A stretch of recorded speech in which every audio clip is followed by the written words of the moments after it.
General Martok almost got his brachial artery severed in a training exercise. Cadet Nog is helping Lieutenant Commander Worf fix the Defiant, and Lieutenant Commander Dax says the quintessential first officer is an uncaring, hard-nosed autocrat.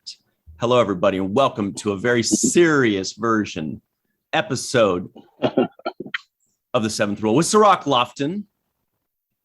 Hello, hello. Doesn't get much more serious than that. We are joined today by Melissa Longo. It's a Nog episode. Hello. My name is Ryan T. Husk, and I've got prune juice in my future. Oh, all right. That's a lot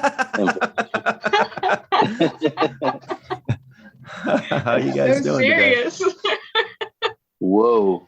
Oh, gosh. Take two. Run that back again. Today we're doing a review of Deep Space Nine Season 5, Episode 21, Soldiers of the Empire, written by Ronald D. Moore, directed by Mr. LeVar Burton. Episode air date was April 28th, 1997. Where were you?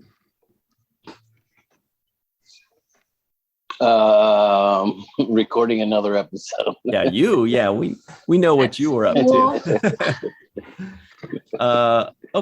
Real quick, I want to give a shout out to our good friends at Lambda Quadrant. Lambda Quadrant is an LGBTQ safe Star Trek group for everybody. I'm wearing this awesome shirt by them. Yay. Nice. They hooked that up at Star Trek Las Vegas. Actually, it's finally less than 100 degrees today in LA, so I can debut my Ethiopian scarf. Oh, nice. Ah, very nice. There you go. Because 91 degrees is scarf weather here in LA. Right around there. So very big shout out to our friends at Lambda Quadrant, and very special thanks to you, Mr. Cirroc Lofton, for bringing this back all the way from Ethiopia. It still smells like Ethiopia, I think. No. Yeah. But it did. Yet. It's worn out. It did at one point. Yeah. Anyway, thanks for that. I will cherish it forever. Hooked me up with these green, yellow, red bracelets at the con, so I'm still rocking them. Thank you to them, Steph. Big shout out to you. Show the shows. Hooking it up. There it is. That's that green, yellow, red. These were basically designed for the fans to kind of let people know whether they were good with distance, social distance, and what distance to maintain. But since they made them in green, yellow, red, I figured I'd put them all together and make myself a little Ethiopian flag bandana to wear on my bracelet. So thank you very much to the Lambda Quadrant guys. Plus, it means you're good with no touch, handshakes, hugs. You're like, I'm good with all of it. Yeah, it was a confusing thing for people. Stop, go, slow down. I am not sure which one. Well, this is it. It's time to talk about this episode entitled Soldiers of the Empire. What do you guys think of it?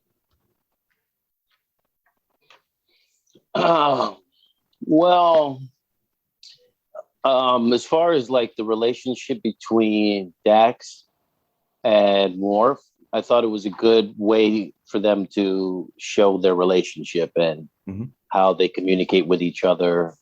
And I like the way Dax doesn't give up on trying to get her point across and how she goes about doing it with Worf. She's sensitive to, how he is. So she's playing to, certain elements that she knows could push his buttons.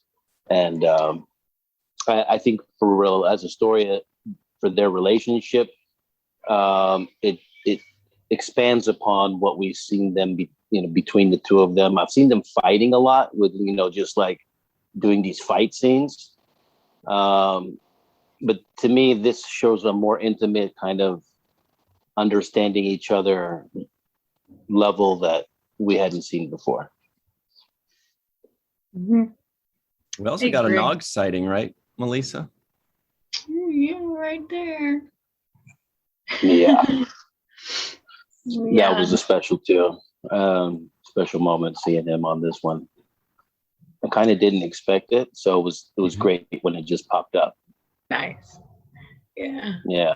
It was a good scene. It was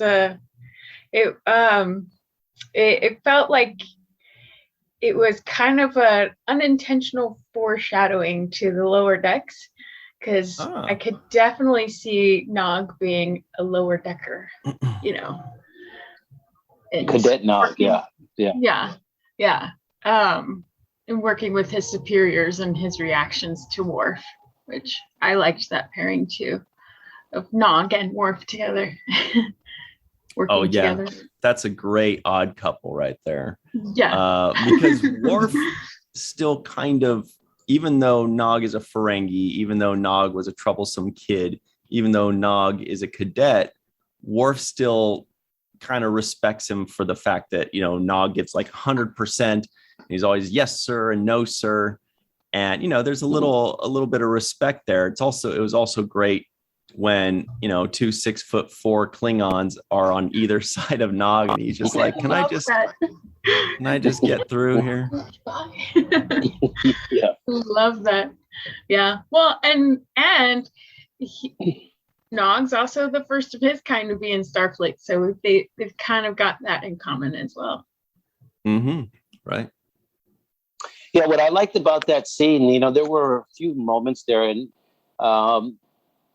you know, just knowing Aaron, how he is as a person, that I think there's certain elements that he adds that are not written on the script, right? These are just things that he brings to his performance, why he makes certain choices in certain areas.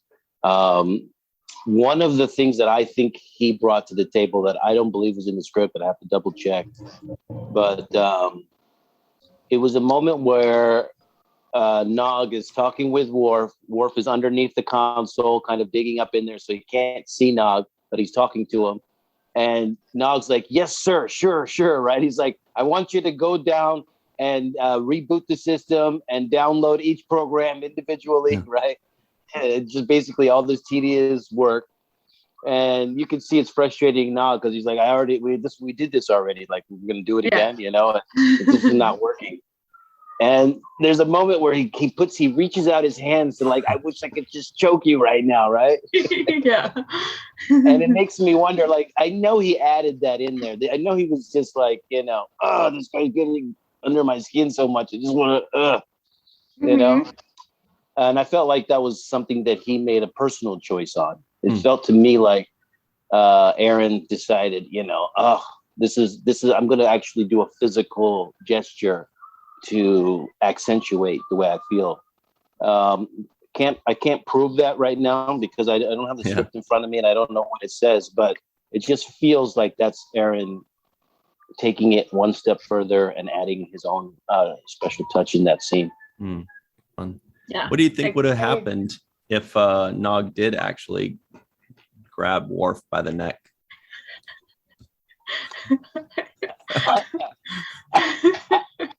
I would even go a step further. What would have happened if Worf saw Nog making steps, right? That would have been funny. Yeah. They could have added that in there, and that would have been a great line. Like, what was that you just did, Cadet? Nothing, sir. Just stretching my arms, you know. There we go. All better. I'm ready to recalibrate stuff now.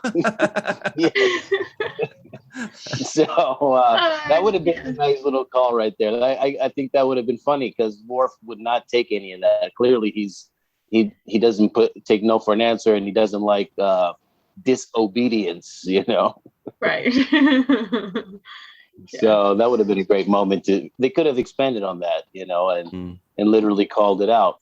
But I just feel like that little touch is something that he added to the scene.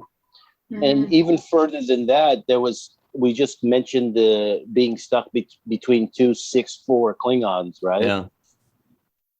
And in that scene, when he kind of is like, excuse me, sir, could I just slip by? You know, can you just scooch over a little bit so I can slide by here a bit? He does a little laugh at the end of that. And that's another thing that he has added to his character. It's like a nervous laugh, right? Like, like, can I slip by? And he, yeah. and it was a great little touch, that little laugh at the end of that. Yeah, it was so true to the moment, though. You know, you would feel, okay, can I just, come on. Right. I can see you're having a private conversation here. You guys are talking about the future of the Klingon Empire. And if I can get out of the way, you guys can do your thing. Just let me get out of here. And, get back to not having to listen to Worf come up with stupid ideas. Yeah. And go ahead. No, please. No, I was going to say, and I also noticed when Nog was leaving General Martok, I could hear Martok's thought as he was leaving. I mean, he didn't say anything, but it was like, Ferengis. Yeah. And, it's just. Right. Right. He was a little confused, but kind of, amused by it as well. And annoyed. So there was a lot going on in that split second. Right. And what was going on for me too was that it's cool to see, even if Aaron only gets 1 or 2 scenes in an episode, it's great to see that character progression of, because remember at first they just needed his ears, and then they needed him for something else. And then they needed for his ears again. And then now he's kind of being integrated a little bit more. He's still not like part of this main crew thing, but he's working his way up and they're showing it. So it's not like this stark difference when we see him on the Defiant, doing whatever he's going to be doing. We see the slow growth and I already forgot the word I'm looking for, but anyway, the progression. Yeah. That maybe that's the word. I don't even know anymore. but yeah, we're watching him grow, and it also shows how each officer will learn to eventually trust him because he's working with each one of them individually, bit by bit. So as time goes on, each one of them has kind of formulated a work relationship with him, which I think is also great to show. Yeah, well, and it shows the building of that trust that they can count on him in a crisis, and he's proven that over and over again. And I do like that they sprinkle him in here and there, so it's not just okay. So now he's in Starfleet, and we're just not going to do anything else with that. It's the continuity that's really nice to see of Nog's journey too. Yeah, and he also stands out because he's wearing the cadet uniform. It just kind of makes him stand out a lot, right? Because everybody's in their regular Starfleet stuff, and he's like the only cadet I see walking around. So it's not like there's hundreds of cadets walking around and he kind of blends in. He actually stands out because he's in the cadet uniform. So I think it's another special thing to see him kind of trying to work his way up. And you also respect him because he's working on all the aspects of the ship, right? He's literally in the minutia of everything. He's behind the panels. He's working with engineering with O'Brien. He's working with Worf. Like he basically can take the ship apart and put it back together, which is a skill that, not too many people have. So we're seeing that he's learning it from all facets. So when he does eventually become a captain, which we know later on, right? And we know that he is probably best suited because he's went through all of these steps and he's worked his way up, and he started from the bottom, and now he's he makes it to the top. And that a guy like that, it's like when you somebody's works their way up as an employee to the CEO of a company, right? They start in the mailroom and then they worked here, and now 20 years later they're the CEO of IBM or something. Totally. You have a certain level of respect for those people because they know the intricacies, and they worked all the different levels, right? They did the fries, they did the burgers. Yes. Yes. Yes. Yeah. You know what I mean? Right. You respect those people because Yeah. they know the value of each role in each cog in the wheel, and they don't just give out and bark out orders to people, asking them to do something that they themselves wouldn't do. They are capable of doing it themselves and have done it themselves. So there's a certain level of respect that you give to somebody who's worked their way up in that kind of a way. Yeah, that's a great point, because it's true. Like if somebody just kind of transfers in and they say, hey, can you do this for me? And you can kind of tell that they don't really know what they're talking about. They're like, that, just fix that thing that's whatever. Whereas somebody that's worked their way up, they could just be like, hey, can you do this? Oh, you're too busy. I'll do it. And they can go do it because they used to be the busboy, or they used to be the fry guy, or they used to be the PA. They know everything in and out. That's a great point.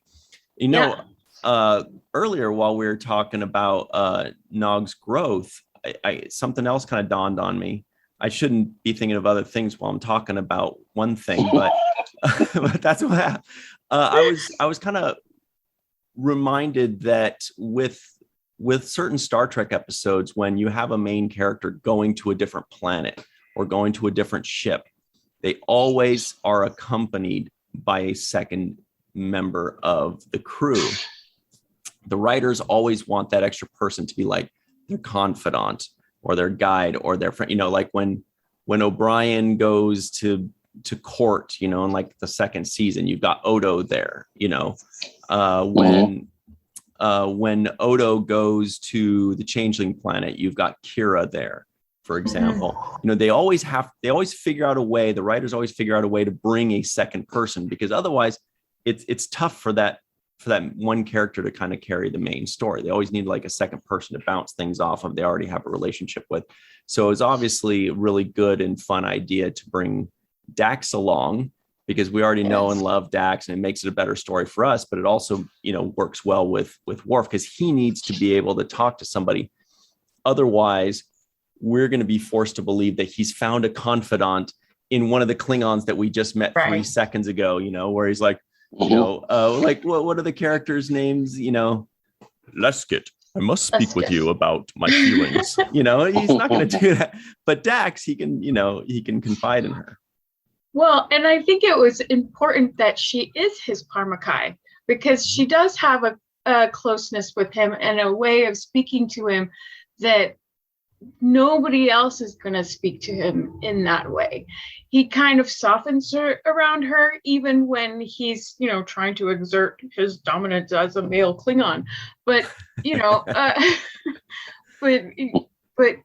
and she has the patience with him and the wisdom of 7 lifetimes to help him through these challenging moments, which I don't think any other member of the crew could have helped him as much as she did, especially with her experience with Klingons. Do you think if she were Italian, she'd be his chicken Parmakai? No, man, I knew something was coming. I just didn't know that was it. You didn't know it was going to be that bad. I didn't know that was going to come out. When Melissa said Parmakai, I was like, yum, sounds good. Yeah. Anyway, I'm very sorry for derailing us. Sorry, thank you for that. Appreciate that. Wow. Wow. No, wow. Wow. It's funny when you said pairing, it made me think about, like these episodes that we've watched. And yes, that is a common theme for them to have a secondary character go along when they leave the planet, leave the station, or go on a trip. For example, I remember Dax and Kira were paired together one time to go on some research to, explore something. There's been many times where I can see that happening. Even in the later series now, with Discovery, they usually pair 2 people together when they're going somewhere and doing something. Even the animated series puts Boimler and Mariner together, or they put Shax and Freeman together. So there's always this pairing, and you're right about that. So it's just something I didn't pay attention to until you pointed that out in that way. Which is smart, because there's always somebody there to be the id, you know, as opposed to the ego. So there's always somebody to keep the other person grounded and saying, no, this isn't, it's probably, you're not approaching this in the best way. So I think that's a wonderful tool that they use to pair. Sorry, I didn't mean to interrupt you, Ryan. Oh, no, I'm glad you did save me. I was actually just going to throw in Mariner with the chicken parmesan joke. Oh, God. That's right, because it all works. So, boy, is it time for a break? It is time for a break. I am so, otherwise, boy, oh boy, would I love to explore that. Chicken parmesan. With Mariner. With Mariner, yes. Mariner sauce. Okay, so we're going to take a quick, we're going to take a quick break. I'm going to compose myself. Cirroc's going to slap me around. Melissa's going to wave her finger, and then we're going to get this ship righted and get right back on track. And we'll be right back on the 7th Rule. Hey, everybody, welcome back to the most serious episode of the 7th Rule ever with Cirroc Lofton. Hello, hello. Melissa Longo, of course, is here. Hi. My name is Ryan T. Husk. We're doing a review of Deep Space Nine's Season 5, Episode 21, Soldiers of the Empire. And very quickly, here are the trivioids that may or may not have made the cutting room floor. We got a lot of them, kind of. General Martok almost got his brachial artery severed in a training exercise. He said it was a holosuite thing, but we found out later it's a training exercise with Worf. General Martok does not want an artificial eye. Cadet Nog is helping Lieutenant Commander Worf fix the Defiant. Martok admits he wept at the thought of never being in a Klingon vessel again. Captain Sisko relieves Worf of all Starfleet obligations and places him on detached services to the Imperial Klingon Defense Forces. Dax says the quintessential first officer is an uncaring, hard-nosed autocrat. Dax also needs 3 barrels of Klingon blood wine to wash down her stewed Baccarat liver.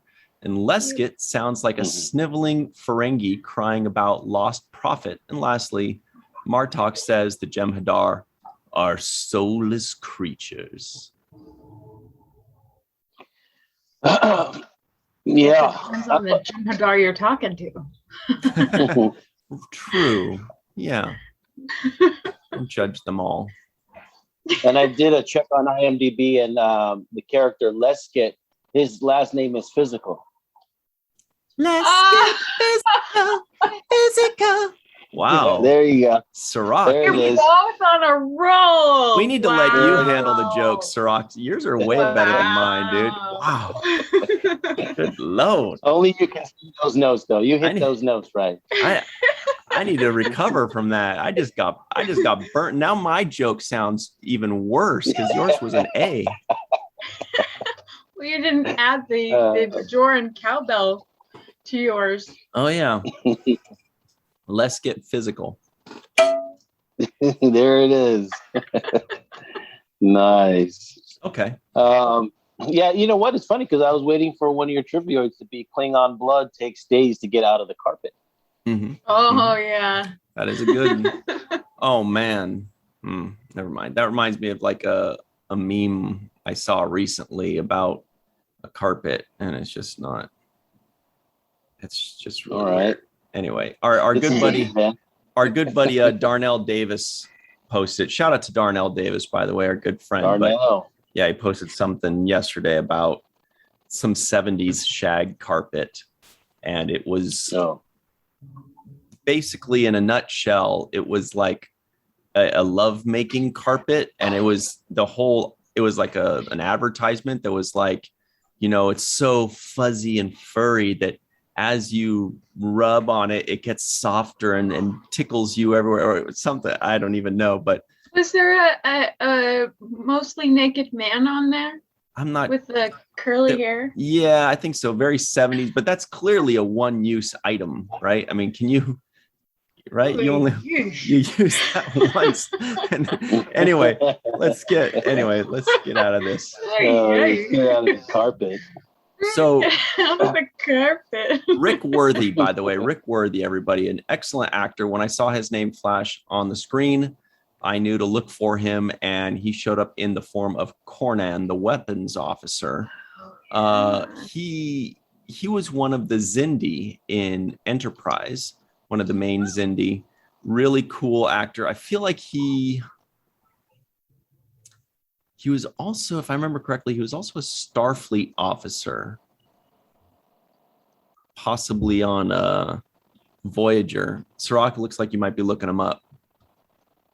Yeah, I was wondering who the actor that played that guy was, and now you're pointing it out to me. He's been around a few times, so as soon as I saw his name, I was like, "Oh, cool!" And I recognized him right away because that Klingon makeup, if you know the actor, you can recognize the actor in Klingon makeup because it just kind of covers up their forehead and messes up their teeth, but it's definitely, the actor is definitely recognizable.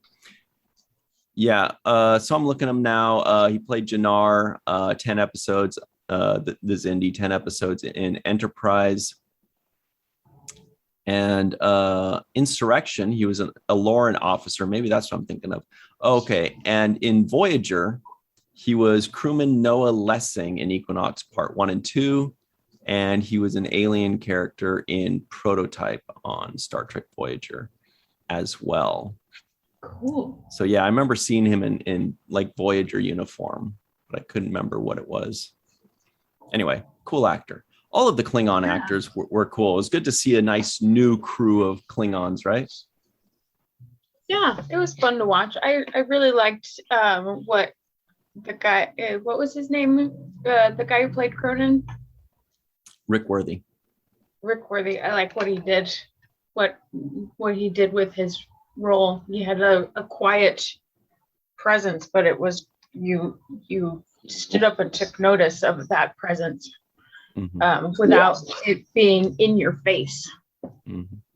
Yeah, right. And that's he was the weapons officer, Cornan, and actually his last name is O'Brien.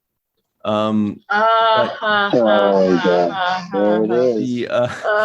my gosh. Then the engineering officer was Tavana, which did make me think of Davana Tendi on Lower Decks. So I kind of had to like re-listen. I was like, did they say Davana? But no, it was Tavana. So that's different enough for us. And Liskit, who was Cirroc's favorite. And there was also Ortakin. I think those were all the ones we met. Yeah. Ortakin. Yeah. I thought that JG did a fantastic job in this episode. He did a lot to carry it with the scenes that he had. And there were certain monologues in there which I thought he delivered excellently. Even in the beginning when he's talking with Bashir, and Bashir's like, well, if you had just done this, you would have done, and he's like, oh God, humans' obsession with what might have happened.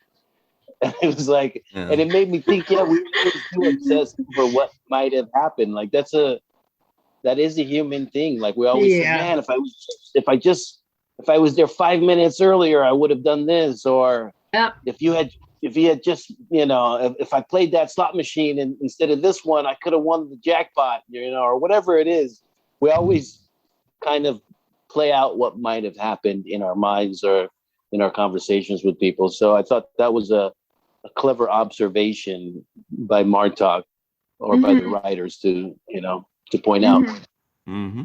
Yeah, I think it's speaking of Martok, I think it's interesting how Deep Space Nine highlights so well different people's how they deal with post-traumatic stress, because Martok is definitely dealing with post-traumatic stress from having been in a Jem'Hadar camp for 2 years. So I think it's interesting that they highlight in different stories and just kind of shine a flashlight on it that, people deal with stress and trauma in different ways. Some people run to danger and others hide from danger. And for a Klingon to hide from danger, that's, it's an interesting look into post-traumatic stress, And, yes. I always like it when Star Trek writers take us in a direction that we don't expect, because I hadn't seen this in a while. So I was half expecting for everybody to question Martok and question him and question him and question him. And then finally, boom, he's proven right. And he's like, see, for 2 years, I was in this camp and I'm not crazy. I haven't lost my mind. You know, I told you, you know, whatever. And he has his redemption story. And then they all kind of like, look, and that's kind of where I thought it might go, because things like that have happened in the past in Star Trek episodes where the person they think, you know, kind of needs to be nudged in one direction is proven to be right. But obviously this is much more effective.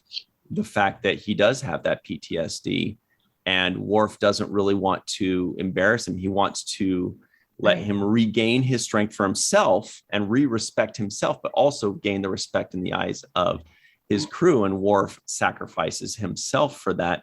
And that's a much better ending in so many different ways, especially with, you know, how it ends with Martok inviting him into the House of Martok. I know I'm skipping ahead a little bit, but that's definitely a better twist, I thought. So I was really happy with that. No surprise, Ronald D. Moore's a great writer. Yeah, well, and it reveals character. It's without it being on the nose, hitting you over the head on what a noble man Worf is. It shows it through action and the choices that he makes and accepting the consequences that may come along with those choices. He didn't know if Martok was going to kill him or not, but he made the choice anyway, because, you know, he's a loyal friend and soldier and first officer. Yeah, I think you make an excellent point, Melissa, about post-traumatic stress, and this show does deal with that a lot. With Kira's character, Dax was dealing with it when she was reflecting on her past lives, and a lot of people have been dealing with it. Renee, Odo's character is dealing with it when, you know, what he's been dealing with prior to, you know, DS9 being Deep Space Nine when it was Derek Nor, and he had to deal with that stress of getting those people. And Sisko in the first episode. Yeah. Right. So I think you made an excellent point, and they really deal with it with in a sensitive way, and try to get the best results out of it by, you know, talking things out, having certain storylines happen so that people are put in situations where they have to make decisions. So I think it's a very redemptive thing. It's a healing thing for people to kind of go through this process as they watch the show. And the other thing I wanted to point out was the multi-episode plot arcs that is always being talked about on Deep Space Nine, and how they were the pioneer of that, especially when it comes to Star Trek.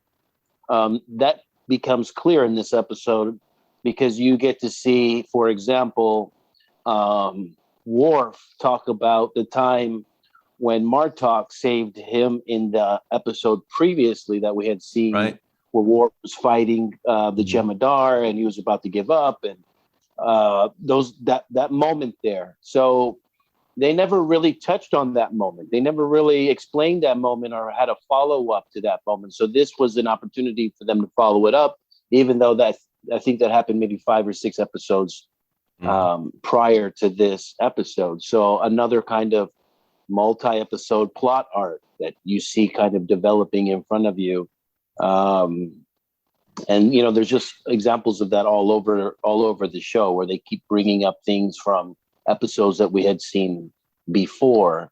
And I like that, because it makes you, you know, a lot of shows go and they do an episode and then they move on to the next one and they don't really recall things from the past. So like we normally do in our lives, right? Hey, you remember that bachelor party you had? Or, hey, that Vegas trip? Or we normally bring things back up in our lives. And Deep Space Nine does a good job of kind of bringing things back up, bringing back topics, and not letting things go the way we normally would in our own lives. Right. Which is the more honest storytelling, in my opinion, because our histories make us who we are. You know, this is how we evolve. by learning from our past experiences. And if we forget about that and from the next episode to the next, then it's like, well, how am I supposed to invest in you or the character if everything that you've told me up until this point is forgotten? So right. It feels more honest, in my opinion. Yes. There were also some lines in this episode. Sorry, Ryan, I know you're going to make a point. Let you go. It can wait. I was just going to say that every time you guys go, oh, Ryan, what were you going to say? You really shouldn't. I found the love rug. So I was just going to say, we'll save that maybe for the free for all for the adult portion of the show. So I don't want. Yes. Okay. It was our good friend, Mr. Darnell Davis. Melissa's here, Right. Rug. Well, apparently Melissa's already seen it. You were right. There was a very suggestive man on there. Anyway, you're right. Yeah. So everybody stay tuned for the free for all. We'll unveil that shortly. The unveiling. I liked also the scene where Dax kind of gets confronted by the crew. Mm-hmm. And she has to stand up for herself, and they say something to the effect like, nobody's going to tell unless you're going to tell, and, unless Worf's bed isn't the only one you're sleeping in. Oh, zip! Yeah. That's true. And then her response was just great when she said, "My bed is empty, except unlike yours, it's by choice." Right. That was great. The perfect comeback. Yeah. So I love that exchange right there. I love the way Dax speaks up for herself. I like her assertiveness. I like her confidence. I like that she has the wisdom to impart that helps Worf kind of deal with the situation at hand and understand what's going on. So she plays an intricate part in this, and I think that I see a person in her that I feel more comfortable with, and I've seen like her growth, and even her character has come a long way, in my opinion. And I enjoyed watching her, for example, beat up the guy when he was sitting in her seat. Like that's my seat. I was like, don't sit in Jackson's seat. She's like she's jailhouse about her seat selection. She goes hard. So well, she's also perfect. I liked it. She's the perfect character to hang out with the Klingons too. Like Kira has the strength, but not really the disposition for it.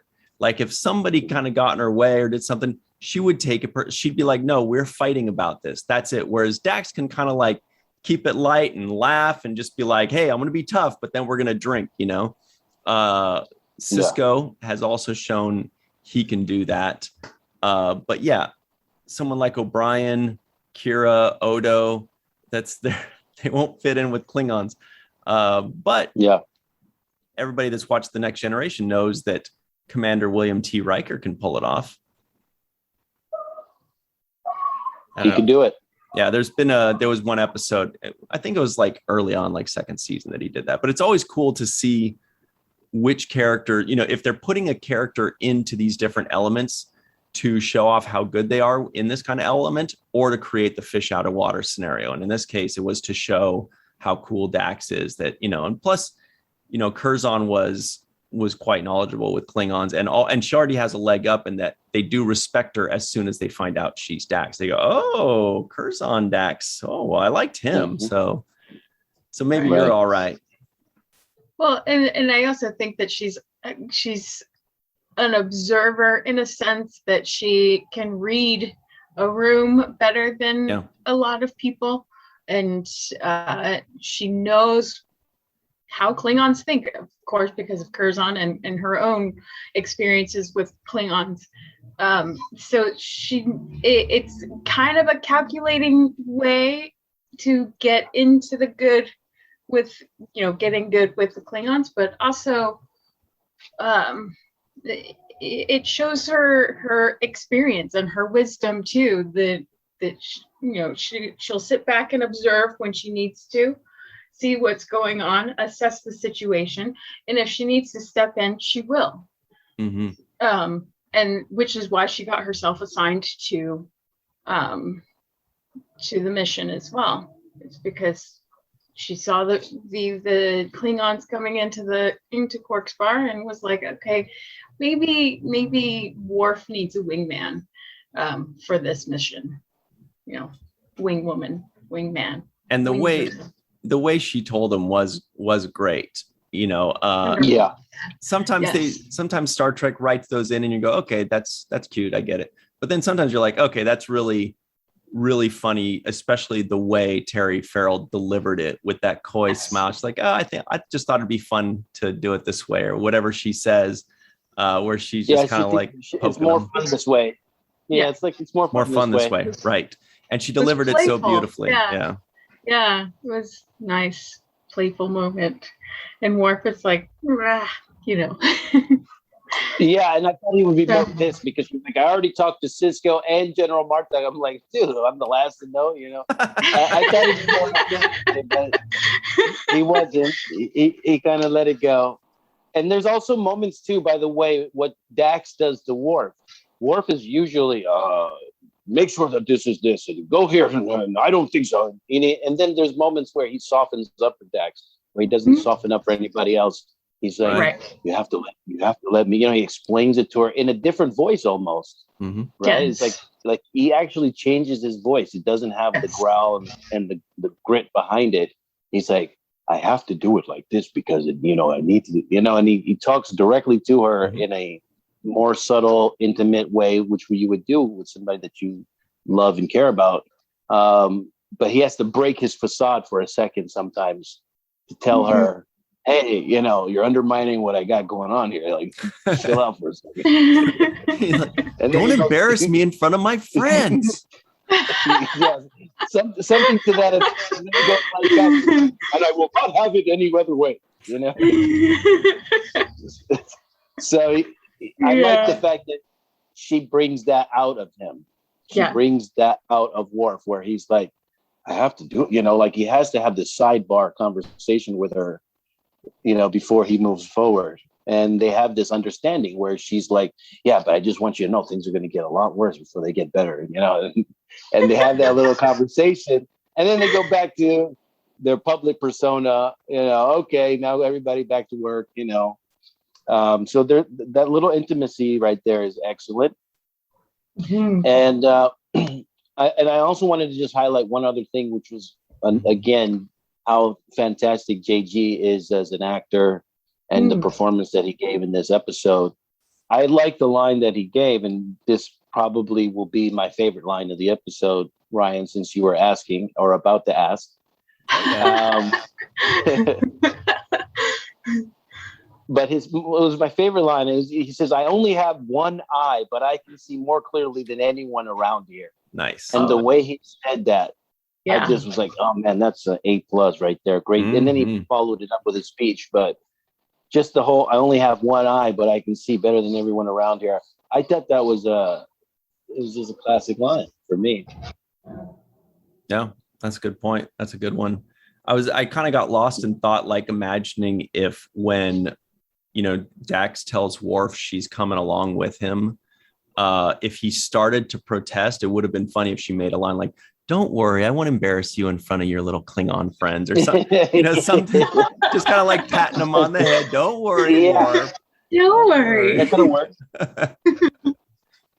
But yeah, Martok did have a lot of great lines and great moments as we're watching his journey from, you know, healing up physically and mentally from 2 years of trials and rigors. And, you know, he's fighting with Worf ahead of time, you know, training, I guess, because he's trying to become, you know, a warrior again. But the last thing to be fit to be a warrior for him is his mentality. You know, he's training his physicality, but mentally he's not ready, even if he thinks he is. And it was cool to see that transition that Worf pulled out of him. And I think that's probably it. I don't think we're going to see, I think it was a 1 episode arc. We're not going to see Martok a few episodes later being like, well, I don't know. I'm still not quite feeling right. I think that's it. They're gonna be like, okay, you saw the transition, moving on. You guys get it. He got past that. And part of me wondered that Martok inviting Worf knew that he had the problem to begin with, and if he could trust anyone to get him out of it or help him through it, it would have been Worf, which says a lot. I don't know. Subconsciously, I think he may have invited Worf for that reason, to be his first officer. Yeah, and I like the moment at the end when Martok asked Worf, he said, how did you know that I wouldn't kill you? And Worf is like, I did not.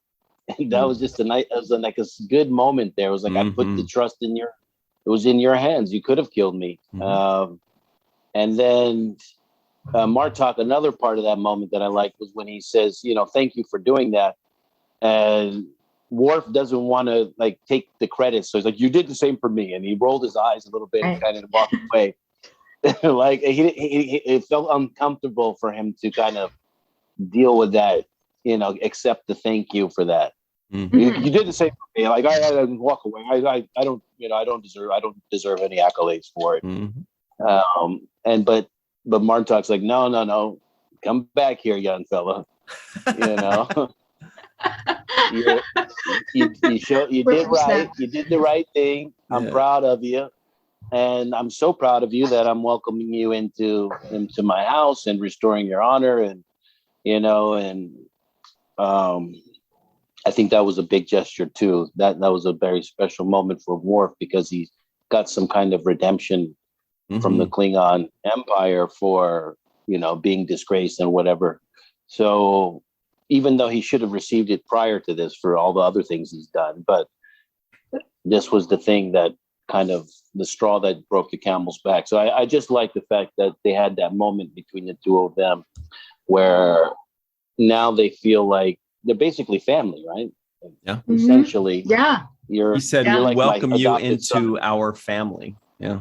Yeah. Yeah. And now you are a brother. Yeah. Yeah. And so that's a big moment in Worf's growth and story arc that is now 9 seasons deep or something like that, because he had 7 years in the Next Generation as well where he's disgraced and dishonored.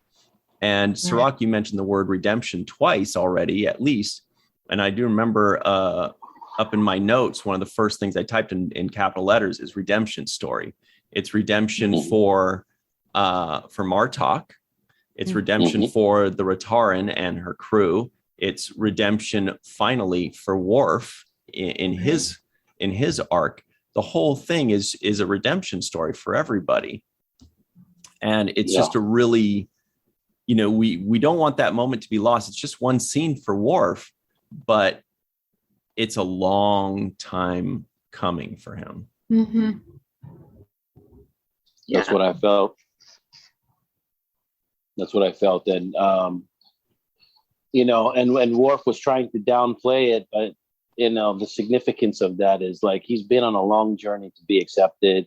He's, put himself in a position where he was outcast by his entire race. And, he was looked down upon because he chose Starfleet.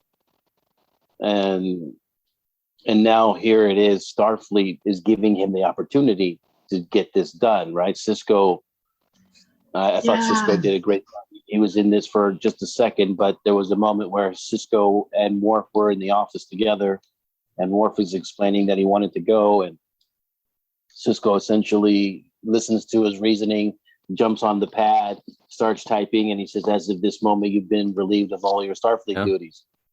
And then Worf starts to exit the office, and Sisko yells out to him in a very aggressive and authoritative way, Mr. Worf, and it's like, oh shit, he's about to get chewed out right now. And then he turns around and he hits him with the kapla,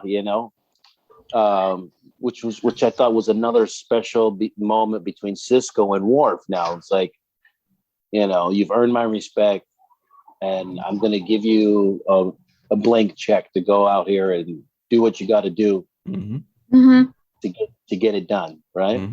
Yeah, which is what he's done for Kira in the past as well. Right.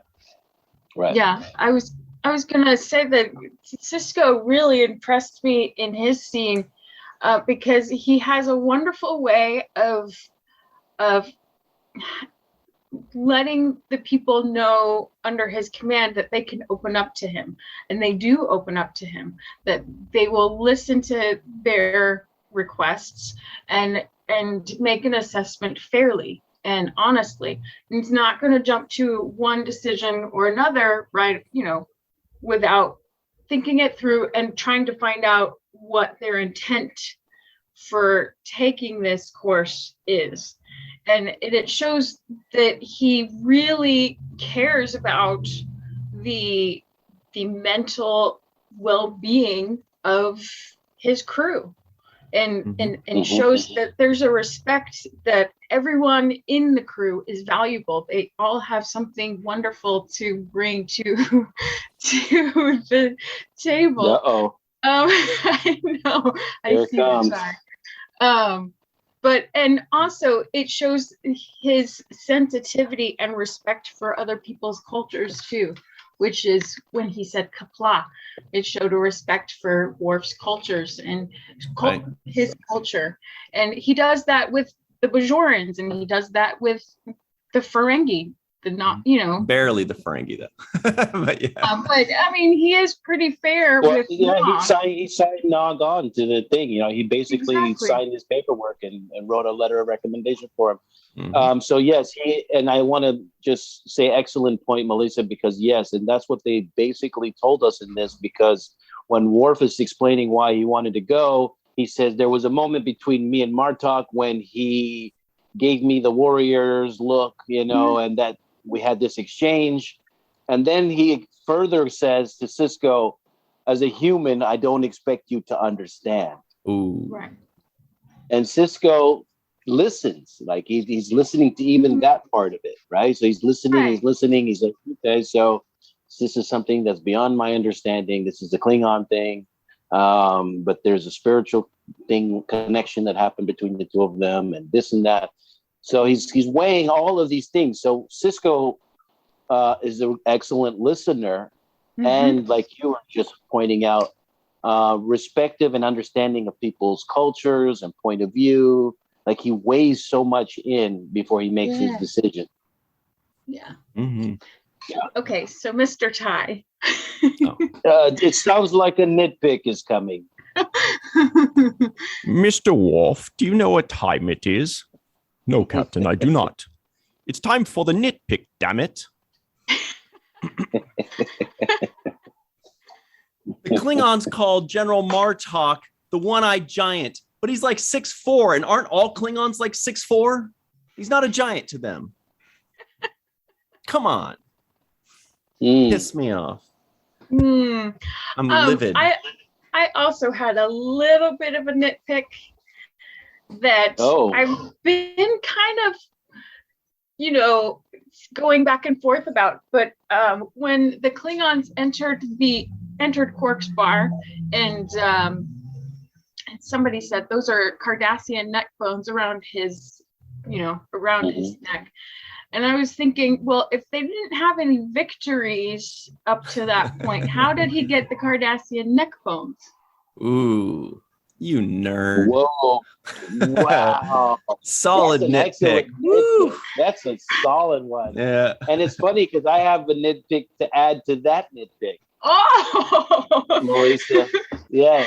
Yes. And when he said those are Cardassian bones around his neck, he was telling that to Dr. Bashir.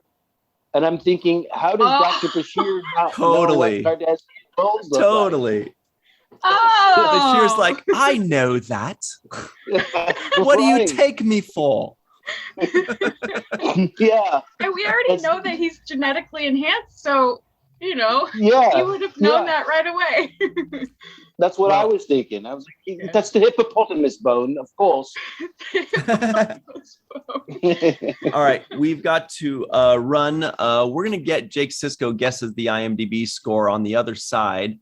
Very All right. quickly, special thanks to Carmen, aka Skillet, TJ Jackson-Bey out in Missouri, Bill Victor Arucan, Yvette Blackmon, Homer Freezy out somewhere in New Yeezy, Eve England out in Wales, Dr. Marie Segal, Dr. Susan B. Gruner, Titus Mohler, Tim Baum, John Mann, Mark Roco, Darlena Marie, and Rex A. Wood. Whoa. All right, Sweet. here we go. We'll see you on the other side on the free-for-all. You guys don't know what's coming your way. We'll be right back on the 7th rule. Hello, everybody, and welcome back to the 7th rule. This is the free-for-all. Melissa and Cirroc are back. We are joined by Eve England out in Wales, Dr. Susan V. Gruner in Florida. Yay. and TJ Jackson-Bey out in Missouri. Very nice. So before we get started, we are owed a Jake Sisko guesses the IMDb score. Oh yeah. I know. I really liked it. I liked the episode. I think it was like 7.8, 7.7, 7.8. That's my guess. Does anybody else, Melissa, don't give it away. She knows. Does anybody else have any guesses you want to throw out? Or do you already, if you already know, no guessing? Okay. I don't know, so I'm going to throw out an 8.2. I think it should be an 8 something. Yeah. Above Yeah, 8. it might be an 8. It might be an 8er. I really love this episode. I'm going to have to Anne-Marie this one. My vote is a 10. What about you, Eve? Do you have a guess as to what IMDb score is? Yeah, I think it's maybe an 8.1, around that sort of. I mean, it's one of those difficult ones. I think people either just really love it because they love Klingons and they like that. But I think a lot of people might not like the fact that it took everything away from the station. So I don't know. I think it could be a bit of an up and down one. Well, Cirroc, you'll be happy to know it was a 7.8 on IMDb. Whoa. Perfect. Wow. Perfect score. I'm right off this thing. I'm in tune with the IMDb guys. It's crazy. Mm-hmm. Okay. Well, oh, that's right. Okay. As promised, guys, I don't know, Melissa, but Eve and Sue are here. Mm-hmm. Oh yeah, let's keep it classy. You're not going to show this shag carpet thing, are you? Oh God, here it comes. It was an an advertisement. It was an advertisement from the 70s that our buddy Darnell found and posted. Let's put it to a vote. There are 5 of you. Show or not show? You have to now. Yeah, sure. Okay. Not. There it is. Let's see. The shows have it. Fork it over.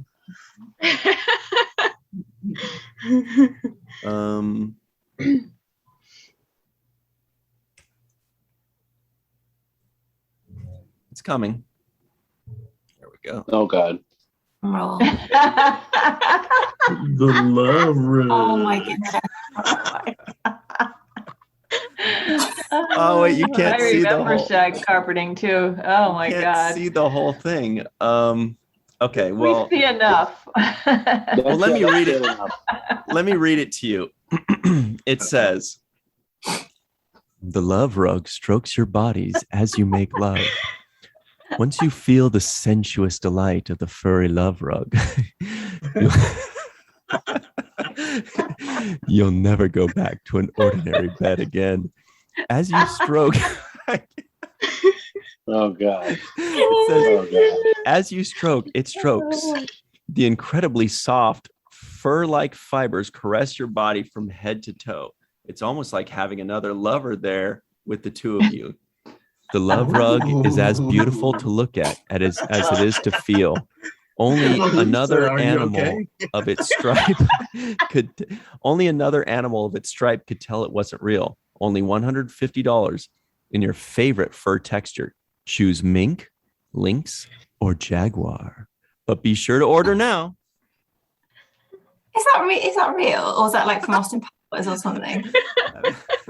Oh my goodness. That guy. If that was from the 70s, it was absolutely real. Yeah. Oh my goodness. That's hilarious. Much better with the voiceover though as well, definitely.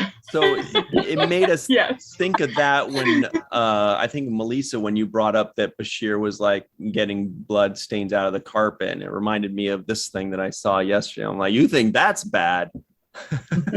Well, maybe they don't call it shag carpeting for nothing. Yep, exactly. Yeah. Wait. Carpeting. Yes. Oh, Just don't take your shoes off when you come over. Sue, who are you wearing today? I'm wearing Cirroc. That sounds so bizarre. Cirroc. You're literally wearing Cirroc. We're like Jake. Yes. Mm-hmm. That's an awesome shirt. Cirroc wasn't 6'3" or. And Eve, you're wearing something from Abyssinian Kiosk, right? So this is a bit of a plug to get ready for Halloween with a mug as well. Mm-hmm. So still time. Get the mug to match. AbyssinianKiosk.com. This comes in orange now as well. So yeah, special editions coming out. Beautiful. Very exciting. You can find that stuff in the description box below. That's AbyssinianKiosk.com. What Sue was wearing can be found at teespring.com/the7th-rule, also found in the description box below. TJ, I don't know if you're wearing anything special. I can't tell. He's just showing off the Klingons. This is my company, Incorporated, and they annually sponsor fundraising to fight cancer. So nice. That's what this shirt is all about. Excellent. That's an October thing, yeah? Nice. Yes, so coming up pretty soon here for us. Awesome. This is an old one. All right. Nice. So back to work. You guys have any thoughts on this episode? Have you seen them recently? Did you get Melissa's shirt or did you do that earlier? No, I did. Oh, that's a Nog. You're right. I see Nog's head. Oh, yeah. There it is.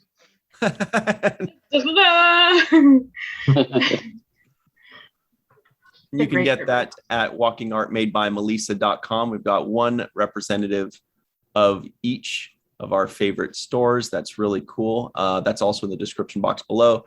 As I mentioned before, this is from Lambda Quadrant, our good buddies at Lambda Quadrant. Check them out online. Lambda Quadrant, all over social media. Anyway, favorite episode, TJ? You gave it a 10.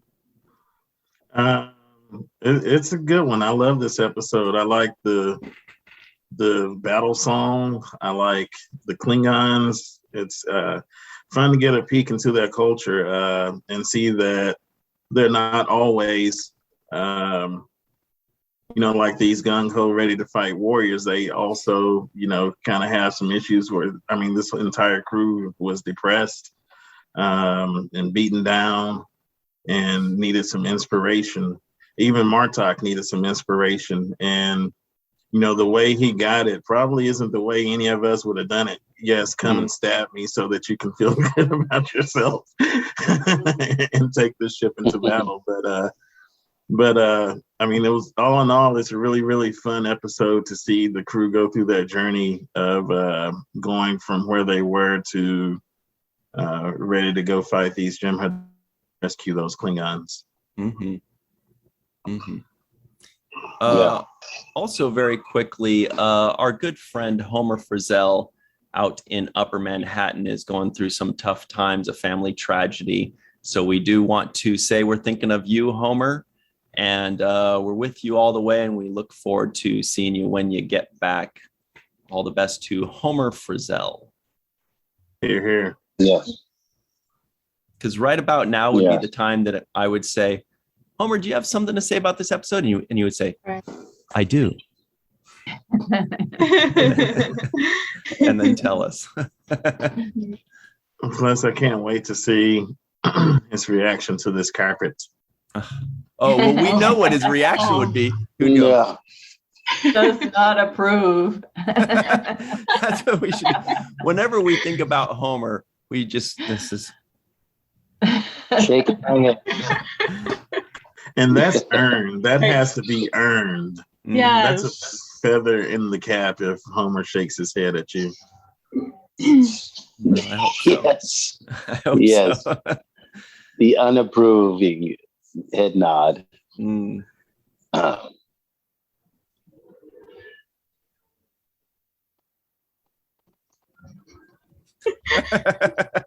just wanted to. Everybody's like, "Are we frozen? What happened?" Well, Eve, do you have any thoughts on this episode that you'd like to share? I don't know if you've seen it recently. Yes, I watched it yesterday, and there are actually some good bits in the companion this week as well about this episode, which is quite interesting. So they were saying that they actually used the song, the Viking or the Klingon song from a old CD-ROM game. So they didn't have to rewrite a new song. So they were quite pleased about that, apparently, that they didn't have to start from scratch. So cool. So and what was really interesting is that Michael Dorn and JG had already sang it in that game, apparently, so knew it quite well. No so they were way. so they were able to sort of help the other crew members to get into it. But they said that they did spend a lot of time trying to learn the song, and that apparently that the whole memories from this set is just people singing and the song, and at the end they got everybody to sing it. So not just the actors, they got the crew, they got everyone to sing it. And then one other point that is really good, I think, actually, which I noticed when I was watching it, you know, when after they've won the battle and they're all singing, and then you have that brilliant shot of the bird of prey from the outside, and they were saying that LeVar actually asked specifically if they could have that where you had the singing in the scene inside to actually carry out in the external shot as well, which obviously they don't do very often. And I think that was just really powerful how they did that when previous shots of the bird of prey was you know, you didn't have that sort of theme accompanying it. And I thought that was just a really good way of bringing the whole episode where, like TJ was saying, that you had this journey with this crew who started from this really dark place to where they are back to being the Klingons that we know and love at the end. So I think they took some really good directing decisions and creative decisions with this episode, which I really enjoyed. Yeah, something quite refreshing, a bit different to what we've seen for a while. Man, I can totally picture JG and Dorn leading everybody, especially JG. He'd be like, "No, it's like this," and he's like big and jumping around and singing. And like to see that blooper reel. Yeah. Totally. Well, the outtakes. Yeah. Eve mentioned the scene where, you know, we hear the singing from inside and the viewers from outside the ship. That kind of gave me a flashback to, I think it was the Hunt for Red October where they did that in the Red October as they engaged their silent drive, and on the sonar officer's like, "I think I hear some singing." Yeah. It sort of brings in the sort of pirates and the sort of the seafaring tradition of songs, and how people, I suppose, would have heard that singing from, obviously you wouldn't in space, but that's a technical point, but that it just sort of harks back when I think O'Brien mentioned the sea pirates at the start as well. So I thought the whole thing brought it together, and it's almost like a very pirate episode, which is brilliant. Yeah. Well, Eve, you had a little nitpick there when you're like, well, they wouldn't technically hear it in space, but Basically, it was a great decision. But I thought it was just an interesting choice, because I hadn't really thought about how they'd use music or sounds from in that way. Obviously you have the theme from the external shots with general soundtrack music, but I can't remember another example of where they've used that technique elsewhere. I'm sure there are a couple, but I think that's what made it a bit more powerful, and it was quite striking when you saw it and heard it that they were doing something quite different here. It's a very special thing. That's funny too, because we were wondering, like, how did they learn all that, memorize all that? Now we ask and we get the answer. Sue, do you have any thoughts on this episode. By the way, welcome back. Thank goodness Sue is back. So happy about Great this. to be back. I loved what they did with Nog. I love the dialogue they gave him, the way he has a backbone and stands up to here's this little Ferengi and these giant Klingons, and he stands up to them both. Get out of my way, General. I loved that. That way. He had no fear. No fear. Yeah. So that was one of my favorite parts of it. Definitely. I think we spent almost half the episode praising him, right, Cirroc? We did.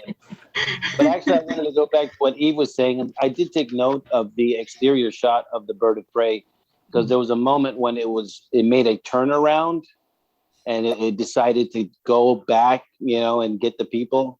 And during that turnaround, I was like, oh, that's a nice shot of the bird of prey kind of turning around and reversing course and going back to make the decision to rescue that vessel. So I thought that was pretty good. And now that you tell me that's a director's choice to add these kind of exterior shots, it's a good choice by LeVar. Yeah, definitely. I mean, it's such a beautiful ship. I mean, I always like seeing the bird of prey. They're just... It's a beautiful ship. Yeah. I don't know about the food, though. I don't know the about stewed baccarat. Liver. The liver. That's what the blood wine is for, to help you get the food down. And Dax, like, it's not very fresh. Like, so it's like old, like rotted, Oh, gross. You guys bring up an interesting question, and we do still have a little bit of time. So I would love to know whatever. I know, TJ. Okay, we'll start with you. What's your favorite Klingon song? No, I'm just kidding. If I could learn this one, I like it. I was going to say, I'm going to answer this question. All right, we're ready for you. But I think my favorite one is the one that I've heard it several times, but the specific reference I can recall is the one that Worf sings with the Klingon officer that comes to his quarters when he's trying to figure out why the fleet has arrived at Deep Space Nine in the Way of the Warrior. Right. When he goes, "It is a good story." Yes, and you tell it well. You tell it well. Right. Yeah, that one. Yeah, that's the one I always think of too when I think of Klingon songs. But the actual question I was going to ask, because that one, I don't think anybody really wants to go into that one, besides TJ, is, speaking of ships' exteriors, what race of ships do you think looks the coolest? Or which race's ships or organization, Federation, Klingon, Romulans, Jem'Hadar, Breen, Bajoran. Toughies, huh? Why'd you make that face when you said Bajoran, Ryan? Just because when I was picturing them in my mind's eye when I was saying them, and I was like, yeah, Bajoran, we've seen them a few times, and I don't think it's hard to really picture if they're that great. Vulcans too, that's another fun one. We'll start with you, Eve. What do you think? Do you have a favorite ship design or type or Federation?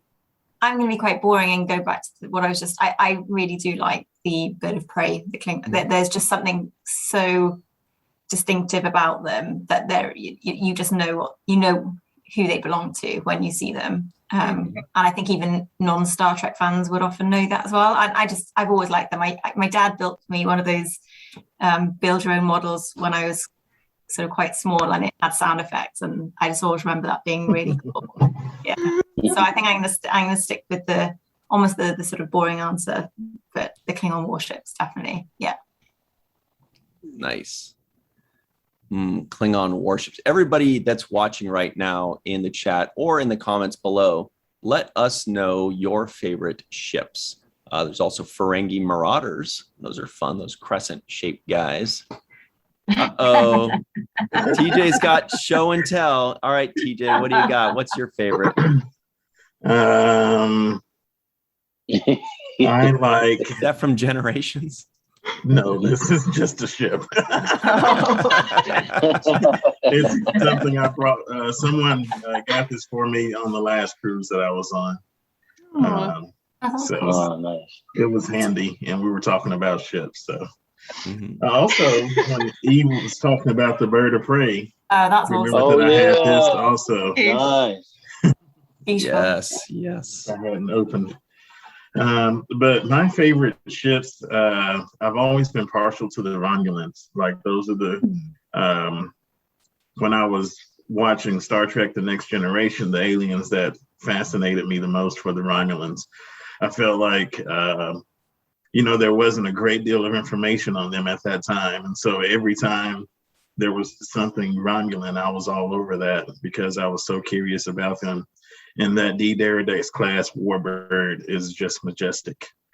Good stuff. All right. Sue, do you have a favorite? Is there a Corvette class or a Porsche class? All I can think about is Cousin Gayla's ship. I just love it. It's so bad. It's good. So I'm going to go with Cousin Gayla's ship, which is not a starship, but what would we even call that? A runabout or what the heck is that? I'm just looking it up right now. Yeah. It's like the Volkswagen Bug. So cute. Yeah, I can't find it. I recently actually got the Eagle Moss ships of DS9 that came out a couple of weeks ago. And that's I haven't actually read most of it yet, but there's some really great sketches and concept art in there of all the different ships. So I highly recommend that if people haven't got that yet, but like the ships. It's great. Wow. Nice. Melissa, shout out to Eagle Moss. Oh yeah, we love Eagle Moss. They have all the best everything, right? Basically, all the. What's our buddy Peter Karuba has about 300 Eagle Moss models hanging from his ceiling. Wow. It's insane. It's amazing. Incredible. What do you think, Melissa? Do you have a favorite? I was gonna give a shout out to the Ferengi ships, but Sue kind of already took that. Which is fine. And they are kind of cute. But I like the exteriors of the Jem'Hadar ships. I think they're pretty cool looking. They do kind of remind me of a luminescent bug of some sort, but it's sleek and not so much the interior, but definitely the exterior. No chairs in there. They're really cool though, aren't they? I do like the headsets they have. Yeah. I'm not sure we haven't seen that. Have we seen those yet? I'm not sure we have actually. But we haven't seen the interior yet. No. Oh yeah, we did. Yeah, on the one with Kalana. When they crashed. Yeah. We didn't see them working, I don't think, did we? No. We're talking about the Jem'Hadar ships. Yeah, when they have they guide them using those sort of cool headsets. Right. Yeah, we only saw the one or two yet. No, I think just the one that crashed, and then the interior of that. You're right. I think that's the only time I can remember too. Yeah, because I would need replicators in my ship, but and beds. Something. A chair would be nice too. But you're currently living without those. Yeah, Melissa, you're living without replicators right now. So why would you? Yes, but if I'm in space and I'm gonna be on a ship, there should be replicators. I think so.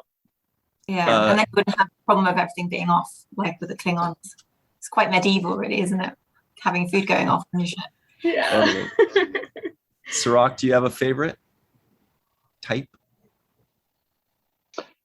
I guess my favorite ship is the original Enterprise ship from the original series. I just think it's just such an iconic design, and once you see it, you just recognize it right away. So I think that's my favorite ship. Cool. I don't really have a favorite. I love how the Cardassians are so ugly, and I love how the Ferengi ships are so ugly, and I love how the Romulan ones are like 3 times the size of the Enterprise D. But I do want to give an honorable mention, or maybe a favorite, to the Riemann Scorpion. If you guys remember the Scorpion ship of Nemesis. Let me see if I can pull that up real quick.